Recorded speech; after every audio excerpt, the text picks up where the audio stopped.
Plane को explain करते हैं। कहानी की शुरुआत में हम अपने हीरो को देखते हैं जो प्लेन पायलट है। वह अपने बेटी से बात करता है और कहता है हम जल्द ही काम खत्म करके तुमसे मिलने आऊंगा। उसकी बेटी मान जाती है। प्लेन पायलट केबिन में आता है और जहां वह अपने साथी से मिलता है दोनों एक दूसरे से बात करते हैं। तभी उन्हें सूचना मिलती है कि तुम्हें इमरजेंसी प्लेन उड़ान के लिए एक कातिल को अपने साथ लेकर जाना होगा जो काफी ताकतवर है। प्लेन पायलट मान जाता है। सभी लोग आकर प्लेन में बैठ जाते हैं और प्लेन पायलट उड़ान भरते हैं। सभी लोग काफी खुश होते हैं। प्लेन की कुछ देर बाद उड़ान होने के साथ मौसम में अचानक बदलाव होने लगता है जिससे प्लेन पायलट परेशान दिखाई देता है। वह सभी मुसाफिर को कहता है सीट बेल्ट बांध लो क्योंकि मौसम अचानक खराब हो गई है जिसके लिए हमें इमरजेंसी लैंडिंग करनी पड़ सकती है। इससे पहले वह अपने ऑफिसर से बात करना चाहता है पर रेडियो का संपर्क नहीं हो पाता। इसी समय अचानक प्लेन से बिजली टकराती है जिससे प्लेन की बिजली चली जाती है। प्लेन का सीनियर पायलट अब मुसाफिर को किसी प्रकार का कोई नुकसान न हो इसके लिए वह तुरंत ही लैंडिंग करने का सोचता है। वह पास वाले आइलैंड पर प्लेन की लैंड कराना चाहता है। तभी प्लेन आउट ऑफ कंट्रोल हो जाती है। वह किसी तरह इमरजेंसी लैंडिंग आइलैंड पर करवा लेते हैं। यह देखकर सभी लोग बहुत खुश होते हैं क्योंकि मरने से अच्छा है कि लोग सही सलामत से बच गए हैं। अब भी प्लेन को इमरजेंसी लैंडिंग के बाद प्लेन में बिजली थोड़ी बहुत होती है। पायलट सभी मुसाफिर को प्लेन से उतरने के लिए कहता है ताकि प्लेन को ठीक किया जा सके। तभी प्लेन का मालिक देखता है कि प्लेन कहीं गायब हो गया है जो पायलट से रेडियो पर संपर्क नहीं हो पा रहा है। पायलट सभी मुसाफिर को शांत रहने के लिए कहता है और हम जल्द ही प्लेन को ठीक करके यहाँ से उड़ान भरेंगे। आप लोग परेशान न हो। दूसरे सीन में प्लेन का मालिक किसी एक्सपर्ट को बुलवाता है और प्लेन गायब होने की बात उसे बताता है। कहता है हमारी प्लेन कहीं अचानक गायब हो गई जो उसका संपर्क नहीं हो पा रहा है। अब प्लेन पायलट आकर प्लेन को ठीक करने में लग जाता है जहां पायलट देखता है कि प्लेन में बिजली काफी कम है इसलिए मुझे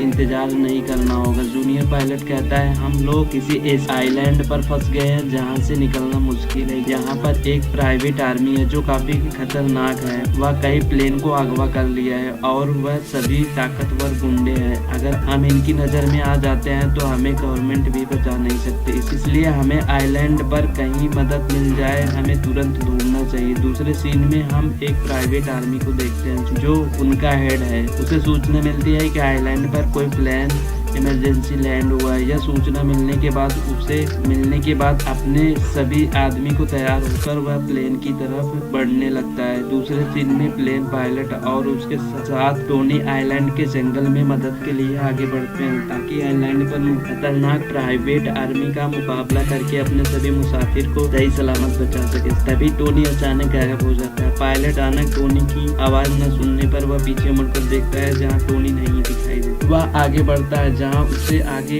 एक बड़ा सा मकान दिखाई देता है। वह उसमें जाता है जहाँ उसे एक खराब टेलीफोन दिखाई देती है। उसे ठीक करके अपने बेटी से इस बात को बताता है। तभी पीछे से एक आदमी आकर उस पर हमला कर देता है। पायलट वह गुस्से में आ जाता है। उसे पकड़कर वहीं जख्मी कर देता है। फिर पायलट को पता चलता है कि इस मकान में कोई और आ रहा है। पायलट तुरंत छुप जाता है। वह देखता है कोई और नहीं बल्कि उसका साथी टोनी है। टोनी आवाज लगाता है। पायलट बाहर निकल कर आता है। उसे उड़ने से काफी हथियार मिलता है। पायलट को भी हथियार देता है और वह दोनों हथियार लेकर आगे बढ़ने लगते हैं। उन्हें बाहर एक गाड़ी नजर आती है। उसे लेकर वह आगे बढ़ने लगते हैं। दूसरे सीन में सभी मुसाफिर प्लेन के पास बैठे होते हैं। तभी उन्हें गाड़ी आने की आवाज सुनाई देती है। वह सभी लोग गाड़ी देखकर काफी खुश हो जाते हैं। उनका पायलट कोई मदद लेकर आया है। तभी उन्हें पता चलता है कि वहाँ प्राइवेट आर्मी है उसके पास आ गए हैं और उन्हें गोली चलाकर सभी लोगों को डराने लगते हैं। तभी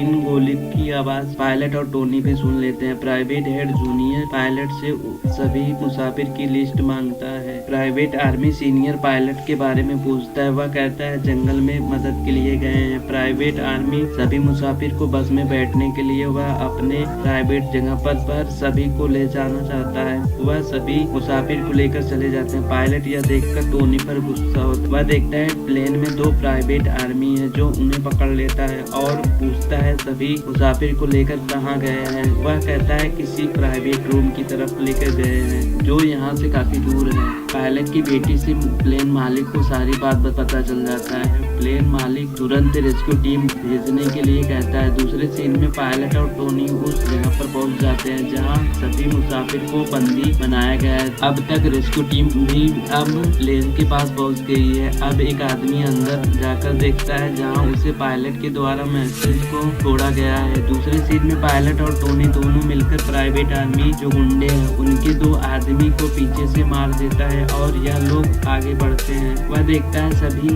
मुसाफिर एक जेल वाले कमरे में बंद है। यह देखकर प्राइवेट गार्ड पर बहुत गुस्सा होता है, उन्हें एक हथौड़ा लेकर मारने लगता है। उसके पास से बंद मुसाफिर के पास से मिले कमरे की चाबी मिलती है। वह लेकर सभी मुसाफिर को आजाद कर देता है और उन्हें बस पर बैठने के लिए कहता है, लेकिन बाहर बहुत सारे गुंडे खड़े होते हैं जो यहाँ से बस को लेकर जाना मुश्किल है। इसलिए पायलट जाकर प्राइवेट आर्मी गुंडे से बात करता है कि यहाँ प्राइवेट रेस्क्यू टीम जल्दी ही आने वाली है। यह सुनकर प्राइवेट गुंडे को बहुत गुस्सा आता है, वह पायलट को मारने लगता है और उस पर गन पॉइंट करता है। तभी वहाँ पर प्राइवेट रेस्क्यू टीम वाले हमला कर देते हैं। इन दोनों के बीच काफी ज्यादा गोलीबारी होती है। प्राइवेट टीम के गुंडे मारे जाते हैं। यह पायलट और प्राइवेट रेस्क्यू टीम अब सभी लोग वहाँ से बचकर प्लेन के पास आ जाते हैं। पायलट सभी लोगों को कहता है, अब सभी लोग प्लेन में बैठ जाइए, हम जल्द ही यहाँ से निकलने वाले हैं। पायलट प्लेन को ठीक करता है। तभी वहाँ पर प्राइवेट आर्मी गुंडे वाले पहुँच जाते हैं जो रेस्क्यू टीम वाले प्राइवेट गुंडे पर हमला कर देते हैं। दोनों में काफी गोलीबारी होती है। जो गुंडे वाली टीम काफी लोग मारे जाते हैं। अब प्लेन पायलट यहाँ से प्लेन को उड़ान भरने वाला है। अब भी दोनों के बीच काफी गोलीबारी होती है। अब पायलट भी प्लेन को काफी हद घुमा चुका है और रेस्क्यू टीम वाले प्लेन पर चढ़ने लगते हैं। सभी लोग